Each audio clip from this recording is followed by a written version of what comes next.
Kumari Parineeti Shinde. Honorable Minister, I would like to ask you a specific question related to a sports concession for sports persons, because these sports women and men throughout the country have to travel a number of times to various districts, various states within the country, not just once. And the Ministry of Sports and Youth Affairs has written to the Ministry of Railways on several occasions before and asked them for concessions specifically for sports persons. This is not covered under disabled, or it's not covered under your subsidies that you give everybody, but specifically also for various states the budget for Khelo India has been reduced. With such a background, are you going to specifically give concessions to young people who are participating in sports, who are making our country proud, and give specific sports persons concessions to travel by railways, because they have to do it multiple number of times throughout the year? Honorable Speaker, sir, as I have mentioned earlier, when the cost of providing this service is 100 rupees, the price that we are charging is about 54 rupees, which amounts to 46% subsidy to everybody who is traveling by railways on an average. And the amount of this subsidy is today 56,993 crore. And the sports persons are included in that. Ms. Kangana Ranawat. Kangana Ranaut जी. माननीय अध्यक्ष जी, मैं आपकी धन्यवादी हूँ कि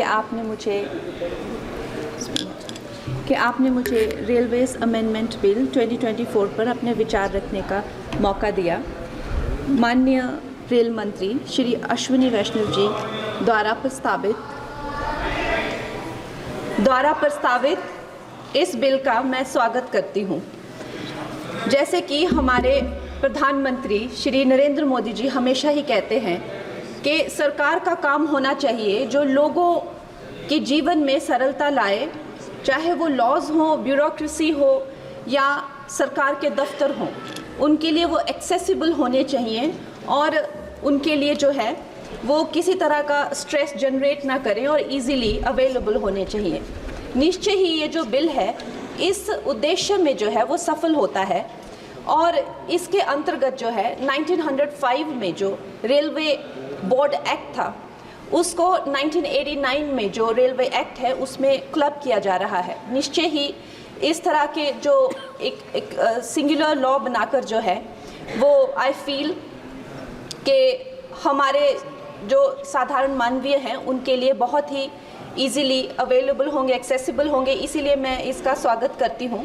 और another very important government body railway board, जिसको directly जो corporates के जो हर्डल्स होते हैं, जिसको हमारे प्रधानमंत्री जी हमेशा कहते हैं कि दफ्तरों के चक्कर लगाने या लोगों को एक डेस्क से दूसरे डेस्क भेजना, आई थिंक इससे भी उनको जो है वो छुटकारा मिलता है. ये डायरेक्टली जो है सेंटर के अंडर जो है रेलवे बोर्ड को लिया जा रहा है.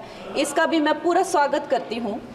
और उसके साथ ही वंदे भारत की जो हमारी जो ट्रेन्स हैं वो हमारे लिए आत्मनिर्भर भारत, आधुनिकीकरण का एक बहुत बड़ा, एक प्रभावशाली उदाहरण, एक चिन्ह बनकर आई हैं सामने. और जब 68 वंदे भारत जो है भारत को दी गई थी तो उसमें से एक वंदे भारत हमारे हिमाचल जैसे छोटे से प्रदेश को भी दी गई थी, ऊना शहर में.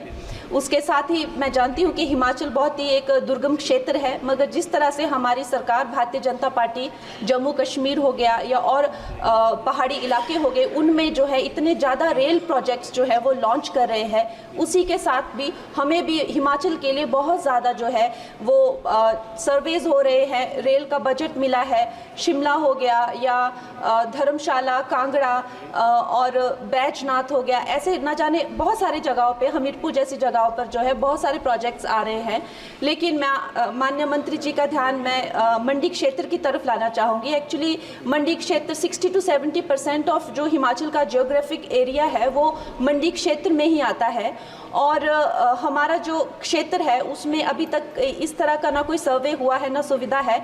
अगर हमारे क्षेत्र में अगर चाहे वो सेंट्रल मंडी अगर दिल्ली से जुड़ता है या चंडीगढ़ या चाहे अंबाला जैसी 2-3 जगहों से भी अगर हमें जोड़ा जाए तो हमारे हिमाचल की जो प्रगति और विकास है उसमें हमें बहुत सहायता मिलेगी।